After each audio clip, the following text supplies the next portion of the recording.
Gue mau kalian menonton video ini karena gue bakal kasih lihat kalian sebuah kenyataan, realitas di mana perusahaan atau pabrik-pabrik manufaktur hari ini itu udah tidak lagi butuh kita. Setidaknya kalau tidak hari ini, kemungkinan 10-25 tahun mendatang sejak video ini gue bikin. Tapi gue mungkin keliru, mungkin salah karena hari ini lo sendiri udah ngeliat gimana robot itu udah ngegantiin manusia. AI itu udah ngegantiin pekerjaan kita di pabrik. Hal-hal sepele kayak membalas pesan customer misalnya, otomatisasi, dan lain sebagainya itu udah digantiin sama AI, sama sistem. Artinya kalau skill lo cuma membalas pesan customer, misalnya begitu, ngatur pengiriman, ingat-ingat, pekerjaan lo itu udah jelas banget bakal digantiin oleh AI. Itu bukan nanti, bukan 5 atau 10 tahun lagi. Sekarang aja itu udah banyak pabrik atau perusahaan yang pakai AI untuk ngebales pesan dari customer. Sekali lagi, ini masa sekarang. Udah banyak sekarang pabrik atau perusahaan manufaktur yang pekerjanya itu bukan lagi manusia, bukan lagi kita-kita, tapi robot, sistem. Terus masalahnya sekarang kira-kira kalau pekerjaan lo itu udah digantiin sama robot atau sistem atau AI begitu, terus lo mau kerja apa? Udah siap jadi pengangguran? Atau jangan-jangan sekarang lo udah dihantuin pikiran kalau lo bakal jadi pengangguran? Kalau lo ngerasa kayak gitu, lo tenang aja karena di dunia ini yang ngerasa kayak gitu itu bukan cuma lo. Lo nggak sendirian, banyak temennya. Dunia emang lagi berubah super cepat. Tapi hari ini, di video ini, gue bukan mau nakut-nakutin kalian. Sebaliknya, gue mau ngasih kalian peta dan kompas. Gue bakal bocorin 2 skill paling krusial yang jadi tren besar di bisnis digital 2025. Yang bakal menghindarkan lo sekalian dari pengangguran.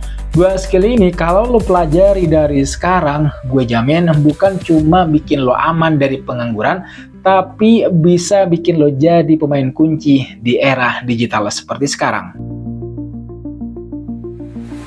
Sekarang pertanyaannya adalah kenapa sih harus belajar sekarang? Kenapa 2025 jadi patokannya? Jadi gini teman-teman sekalian, anggap aja kita semua lagi berada di stasiun kereta. Ada kereta super cepat yang namanya kereta AI dan digitalisasi yang udah mau berangkat. Kereta ini itu bakal ngebawa penumpangnya kita semua ke masa depan pekerjaan yang lebih fleksibel, lebih cuan dan pastinya lebih seru. Masalahnya banyak dari kita yang masih pakai cara lama, cara konvensional. Cara-cara itu dulu memang berhasil, tapi sekarang itu udah mulai nggak efektif lagi. Contoh simpel gini, dulu asal posting produk di Instagram, kasih hashtag banyak, itu udah bisa laku. Tapi sekarang algoritma itu makin pinter, audiens itu makin cerdas. Lo harus punya strategi konten yang kena di hati mereka. Dulu bikin website itu ribet dan mahal, tapi sekarang itu udah ada AI yang bisa bantu lo bikin desain website dalam hitungan detik doang. Lo harus lihat polanya. Teknologi, terutama AI, itu bukan lagi monster yang mau ngambil alih kerjaan kalian, kerjaan lo. Makanya anggap aja AI itu adalah asisten pribadi super genius yang bisa kita suruh-suruh. Pertanyaannya hari ini itu bukan lagi apakah AI ini bakal menggantikan kita, tapi siapa yang akan paling jago nyuruh AI. Tapi orang-orang yang proaktif, yang belajar cara naik dan bahkan nyetir kereta itu, mereka yang bakal sampai tujuan lebih dulu. Perhatikan 2 skill yang harus lo kuasai ini. Yang pertama, strategi konten berbasis AI. Yang intinya ini bukan cuma soal bikin konten, karena semua orang itu juga bisa bikin konten. Nah, yang gue maksud dengan strategi konten berbasis AI ini adalah seni dan ilmu tentang merencanakan, membuat, dan mendistribusikan konten dengan tepat untuk orang yang tepat juga di waktu yang tepat dengan bantuan AI. Namanya juga berbasis AI. Bedanya apa sama kreator biasa? Bedanya kreator biasa itu ya mengandalkan mood, sedangkan strategi konten berbasis AI ini mengandalkan data dan efisiensi. Lo nggak bakalan lagi ngalamin yang namanya konten block atau mentok ide. Riset yang biasanya butuh berjam-jam lama sekali itu bisa selesai dalam hitungan menit aja. AI itu juga bisa bantu lo untuk menganalisis data audiens, Jadi konten yang lo bikin itu rasanya kayak ngobrol langsung sama mereka. Topiknya juga sesuai dengan tren yang lagi naik, sehingga konten lo itu nggak bakalan pernah basi. Nah, di zaman sekarang, kerja pakai AI itu ibarat kerja bareng asisten super cerdas yang nggak bakal pernah capek, nggak banyak drama, dan bisa bantu kita fokus ke hal-hal yang penting. Nah, konstruksi otak manusia, otak kita itu kan secara biologis memang sangat luar biasa, tetapi juga penuh dengan keterbatasan. Salah satu keterbatasan yang paling penting, yang paling krusial dalam konteks kerja dan produktivitas adalah kapasitas fokus aktif, yang menurut berbagai studi neuroscience dan psikologi kognitif hanya berlangsung efektif sekitar 4 jam per hari untuk pekerjaan yang menuntut konsentrasi tingkat tinggi. Hal ini itu berkaitan langsung dengan cara kerja prefrontal cortex, bagian otak yang bertanggung jawab atas pengambilan keputusan, pemecahan masalah, kreativitas, dan fokus. Prefrontal cortex itu memerlukan energi metabolik tinggi dalam bentuk glukosa dan oksigen, dan sangat sensitif terhadap kelelahan. Nah, seiring waktu, ketika seseorang terlibat dalam tugas yang berat secara mental, misalnya seperti menulis, menganalisis data, atau berpikir strategis, bagian yang gue barusan sebutin itu bakal kehilangan efisiensinya. Inilah sebabnya mengapa setelah beberapa jam bekerja keras, otak terasa penuh, sulit berpikir jernih, dan kinerja kognitif itu menurun secara drastis. Profesor Cal Newport dan peneliti seperti Anders Ericsson menunjukkan bahwa individu yang bekerja dalam kondisi fokus mendalam itu biasanya hanya mampu mempertahankan produktivitas puncak itu sekitar 3-4 jam per hari. Bahkan pada kalangan elit seperti atlet otak misalnya, penulis produktif, atau peneliti kelas dunia, selebihnya performa otak itu cenderung melorot gitu ya, jika tidak diimbangi dengan istirahat atau pekerjaan yang lebih ringan.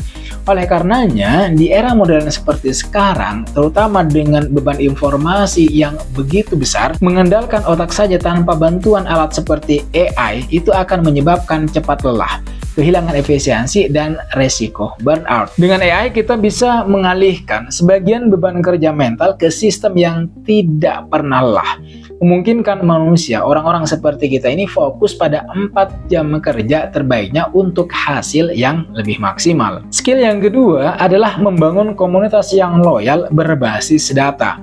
Nah, di zaman sekarang, jumlah followers itu udah nggak sepenting dulu.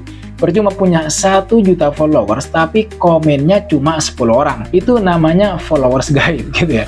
Nah, yang dicari oleh brand dan yang bikin bisnis sustainable maksudnya itu adalah engagement dan loyalitas.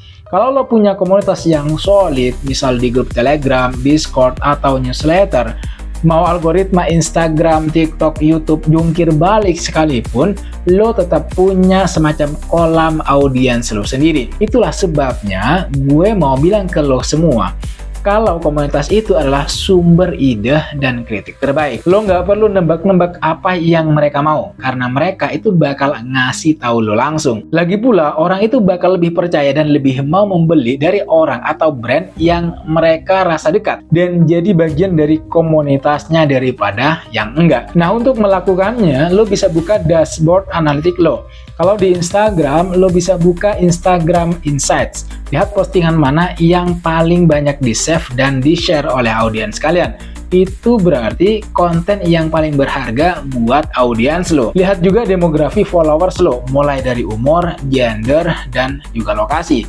Kalau di YouTube, lo bisa buka YouTube Analytics. Perhatikan grafik retensi penonton. Di bagian mana mereka paling banyak skip, di bagian mana mereka nonton berulang-ulang. Terus kalau di TikTok, lo bisa buka TikTok Analytics. Cek for you feed traffic, video mana yang paling masuk FYP dan kenapa. Nah, dengan begitu lo bisa memperoleh data dan ide untuk membangun audiens atau customer yang loyal. Gue mau bilang ke kalian, masa depan itu memang penuh ketidakpastian. Tapi satu hal yang pasti, mereka yang proaktif, mereka yang mau belajar, mereka yang mau beradaptasi dengan cepat, mereka lah yang bakal menang. Dua skill ini, AI Powered Content Strategy dan Data Driven Community Building, itu bukan cuma tren sesaat. Ini adalah fondasi baru cara kita berbisnis, cara kita bekerja, dan cara kita terkoneksi di dunia digital. Nggak perlu jadi expert dalam semalam, mulai dari langkah kecil terlebih dahulu. Malam ini coba buka ChatGPT, besok coba iseng lihat Instagram Insight lo. Lakukan secara konsisten, secara istiqomah. Karena masa depan itu bukan sesuatu yang kita tunggu, tapi sesuatu yang harus kita bangun. Mulai dari hari ini, dari skill yang kita pilih untuk kita pelajari hari ini, malam ini juga. Sekarang gue mau dengar dari lo. Gue penasaran banget, dari dua skill yang kita bahas tadi, mana yang paling pengen lo pelajari duluan? Strategi konten pakai AI atau membangun komunitas pakai data? Tulis jawaban lo di kolom komentar di bawah, gue bakal baca dan kita nanti diskusi di sana, di kolom komentar. Jangan lupa buat like video ini kalau kalian ngerasa mendapatkan atau memperoleh insight atau inspirasi baru. Subscribe channel saya, Lativianto, kalau kalian nggak mau ketinggalan pembahasan-pembahasan seru lainnya. Dan share video ini ke teman-teman kalian yang mungkin juga lagi butuh pencerahan untuk ngembangin potensi mereka. Terima kasih sudah menonton video ini sampai selesai. Terima kasih buat kalian yang sudah subscribe, buat kalian yang sudah ngasih komentar, saran, masukan, atau pertanyaan-pertanyaan lainnya di video saya sebelumnya. Sekali lagi jangan lupa like, comment, dan subscribe, nyalakan notifnya. I'll see you on the next video.